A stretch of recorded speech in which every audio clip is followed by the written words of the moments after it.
ये है दिल्ली दर्पण।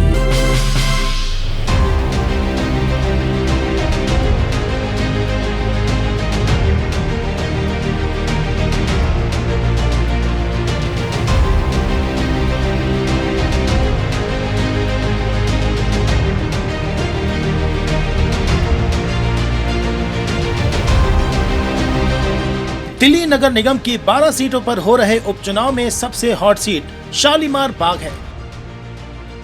ये सीट बीजेपी का गढ़ तो है ही, साथ ही मुख्यमंत्री रेखा गुप्ता की विधानसभा और उनका गृह क्षेत्र भी है। इस गढ़ में आम आदमी पार्टी की उम्मीदवार बबीता राणा की शख्सियत सबको भा रही है। एक नामी अधिवक्ता परिवार की पली बढ़ी बबीता खुद भी बेहद कामयाब वकील हैं। वे चेहरे पर मुस्कुराहट के साथ साथ लोगों से जिस अंदाज और भाव से मिलती हैं, वो सबको आकर्षित कर रहा है। एडवोकेट बबीता राणा स्थानीय मुद्दों के साथ साथ इस चुनाव में बीजेपी के झूठे वादों पर भी सवाल उठा रही हैं। कि पिछले 3 साल से रेखा गुप्ता जी यहाँ पे पार्षद थी और अब वो यहीं से चुन के एमएलए बन के मुख्यमंत्री बन गई है, लेकिन पिछले पूरे 3 साल में उन्होंने कोई भी काम नहीं किया। यहाँ पे नालियां रुकी हुई है, पार्कों का इतना गंदा हाल है, सड़कें टूटी हुई है। मतलब जो एक पार्षद का काम होता है वो पिछले 3 साल में कोई भी काम नहीं हुआ। अब हम डोर टू डोर जा रहे हैं, लोगों से मिल रहे हैं। सबकी शिकायत एक ही है कि आज तक रेखा गुप्ता जी ना कभी आई हैं वार्ड में देखने के लिए, और जब से एमएलए बनी है उसके बाद तो उन्होंने आके देखा ही नहीं है कि विधानसभा का क्या हाल है। इस वार्ड से बीजेपी ने अनीता जैन को प्रत्याशी बनाया है। ये वार्ड मुख्यमंत्री रेखा गुप्ता का भी वार्ड है। वर्ष 2022 में इस वार्ड को रेखा गुप्ता ने करीब 8000 वोटों के अंतर से जीता था। यही वजह है कि इस वार्ड को बीजेपी अपना सबसे मजबूत वार्ड मान रही है। इस मजबूत वार्ड पर बीजेपी ने रेखा गुप्ता के करीबी नेता की पत्नी को टिकट दिया है। अनीता जैन एक कुशल गृहिणी तो हैं, लेकिन सियासत और सियासी सवालों में अटक जाती हैं। जी ने कुछ मेरे अंदर विश्वास देखा होगा, जब भी उन्होंने विश्वास करके मुझे इस पद के लिए चुना है। तो किन मुद्दों पर चुनाव लड़ेंगे आप इस बार, क्योंकि 2 कैंडिडेट और भी आपके सामने खड़े हैं? देखो जी, हमारे मुद्दे तो यही है कि विकास का कार्य, हमारी माननीय मुख्यमंत्री रेखा गुप्ता जी विकास के कार्य कर ही रही हैं। उनके नेतृत्व में उनके साथ साथ कार्य करूंगी और अपना 100% दूंगी। जो भी विकास के कार्य वो कर रही हैं उनके साथ मिलके काम करूंगी।